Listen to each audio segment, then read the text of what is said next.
I previously mentioned that articular cartilage is finite and there's no cell turnover. Therefore, the amount of cartilage that you have now is the greatest that it will ever be.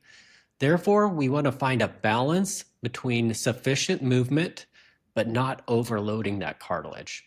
So, motion is lotion for your joints, and that is true. So, you need some healthy loading, some healthy movement of that articular cartilage. That's going to help to replenish that cartilage with nutrients through that synovial diffusion. What we don't want is to have repetitive movements with poor mechanics. So we don't want to repetitively load just the medial compartment of the knee, for example.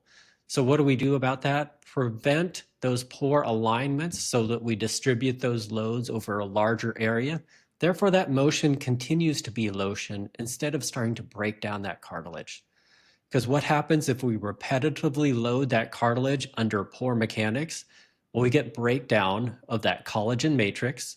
So those proteoglycans are attached to that collagen. So as we break down the collagen, we lose those proteoglycans as well. Therefore, we have lost the springiness of that cartilage. We've also lost the negative charge within those proteoglycans. So now the cartilage is less able to resist compression. So it continues to break down at a more rapid rate.